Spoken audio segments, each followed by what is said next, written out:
नमस्कार। Commodity weekly outlook में आपका स्वागत है। पिछला हफ्ता कमोडिटी मार्केट के लिए काफी इंपॉर्टेंट रहा, जहां हमने देखा RBI, Fed, ECB, bank of England, bank of Japan सभी सेंट्रल बैंक ने इन्फ्लेशन की चिंता भी जताई और साथ में हमने देखा कि रेट हाइक के सिनेरियो पे सभी सेंट्रल बैंक काफी हॉकिश थे।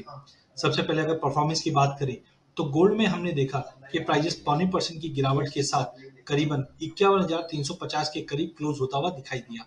वहीं अगर चांदी की बात करें तो 2.5% से ज्यादा की गिरावट के साथ 62,500 के लेवल पे क्लोज होता हुआ दिखाई दिया। गोल्ड में हमने देखा प्राइजेस 51,300 के करीब ओपन हुआ, 51,500 तक गया, बट जैसे ही फेड ने रेट हाइक की बात की उससे पहले पहले ही हमने देखा कि प्राइजेस 50,500 का लो लगाता हुआ दिखाई दिया। बट एक शानदार रिकवरी इसलिए भी थी कि ग्लोबल मार्केट के अंदर हमने देखा इन्फ्लेशन कंसर्न, जियोपॉलिटिकल टेंशन, ये कहीं ना कहीं सोने और चांदी को सपोर्ट देता रहा, जिसके चलते लोअर लेवल से बाइंग लौटते हुए दिखाई दी, क्योंकि फेड 0.5 से जो रेट हाइक कर रहा है ये मार्केट ऑलरेडी डिस्काउंट करके चल रहा है। नो डाउट दबाव इसलिए भी बना कि उम्मीद है कि जून महीने में 0.75 से रेट हाइक और हो सकती है, जिसके चलते डॉलर इंडेक्स 22 साल के हाई पे पहुंचता हुआ दिखाई दिया, बॉन्ड यील्ड 3% के ऊपर जाते हुए दिखाई दी। बट अब देखना है कि आगे की रणनीति कैसे रहेगी, क्योंकि अभी भी जो डेटा पॉइंट है यूएस से, चाइना से, ये कहीं ना कहीं एक नेगेटिव इम्पैक्ट दिखा रहे हैं इकोनॉमी पे। तो रेंज की बात करें अगले हफ्ते की तो हमें लगता है सोना 50,200 के सपोर्ट पे रहेगा, वहीं हायर साइड में 51,900 का रेजिस्टेंट रहेगा। बाय ऑन ड्रॉप की रणनीति गोल्ड में बनाकर चलनी चाहिए। चांदी क्रिटिकल पॉइंट पे है, बट कहीं ना कहीं वीकली क्लोज 62,000 के ऊपर होने पे हमें लगता है प्राइजेस सपोर्टिव है। डाउन साइड सपोर्ट 51,400 का रहेगा, बट ध्यान रखिए 64,000 के ऊपर वीकली क्लोज आने पे ही हम एक नई तेजी देखेंगे।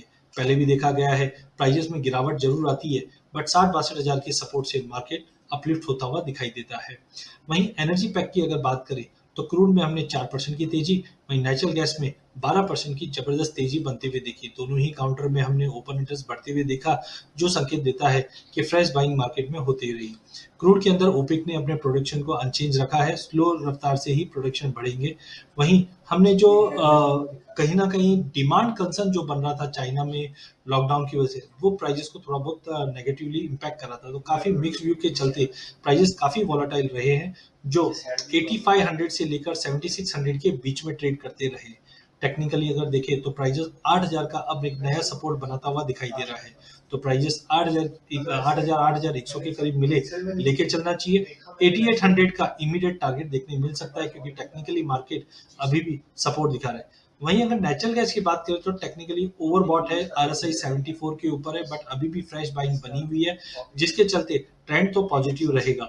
इंटरनेशनल में उम्मीद जताई जा रही है कि जिस ढंग से रशिया और यूरोप के बीच में जो कंसर्न बन रहा है, ये प्राइजेस को $10 तक का भी लेवल दिखा दे, क्योंकि समर डिमांड अब मार्केट में आना चालू हो चुकी है। तो कहीं ना कहीं प्राइजेस का रेंज आप देखिए 550 से लेकर 700 के बीच में था। पॉजिटिवली अगर देखें तो प्राइजेस 570 के सपोर्ट से कंटिन्यू तेजी ही रहेगा, जो इमीडिएट टारगेट 700 तक का भी लेवल आने वाले दिनों में दिखा सकता है। बट वॉलिटिलिटी दोनों ही काउंटर के अंदर क्रूड में और नेचुरल गैस में ज्यादा बनी हुई रहेगी। अंत में अगर बेस मेटल की बात करें तो चाइना में जिस ढंग से हमने मैन्युफैक्चरिंग के डेटा खराब आते हुए दिखे हैं, जीडीपी पे अभी भी कंसर्न्स बने हुए, क्योंकि आईएमएफ ने भी ग्रोथ पे लोअर डाउनग्रेड किया है, जिसके चलते प्राइजेस में हमने जबरदस्त गिरावट देखी है। निकल में 6% की गिरावट, जिंक में 5% की गिरावट, कॉपर में 3% की गिरावट, एल्यूमिनियम में 5% की गिरावट, लेड में 1% की गिरावट। तो हमें लगता है सबसे पहले तो पैसिमिज्म बना हुआ है कोरोना कंसर्न्स की वजह से, चाइना में जो सबसे बड़ा बायर है। दूसरी जगह इन्वेंट्रीज अब बढ़ते हुए जा रही है, बिकॉज डिमांड में ड्रॉप है तो कहीं ना कहीं इन्वेंट्री भी बढ़ती है। तो दोनों चलते हमने प्राइजेस के अंदर एक बड़ा लॉन्ग लिक्विडेशन या हम बोल सकते हैं फ्रेश सेलिंग बनते हुए देखा है। टेक्निकली भी देखें तो अभी भी प्राइजेस की लेवल्स के नीचे ट्रेड कर रहा है, जिसका मतलब है प्रेशर और देखा जा सकता है। बट चाइनीज गवर्नमेंट ने काफी स्टेप्स लिए हैं इंप्रूव करने के लिए, जिसके चलते अगले हफ्ते हमें एक सपोर्ट आता हुआ दिखाई देगा। अगर कोरोना के केसेस कम होते हैं तो और भी सपोर्ट मिल सकता है। तो बाय ऑन ड्रॉप की रणनीति अपना के चलिए, जहां पे कॉपर 750 के करीब बाइंग बनती है, जिंक के अंदर 318-19 के करीब, एल्यूमिनियम में 232 के करीब, वहीं लेड सबसे अट्रैक्टिव है क्योंकि 180 के ऊपर काउंटर काफी स्ट्रांग दिखाई दे रहा है। तो ओवरऑल बेस मेटल में बाय ऑन ड्रॉप की रणनीति अपनाकर ट्रेड कीजिए। चाइना के डेटा पे ध्यान रखिए। धन्यवाद।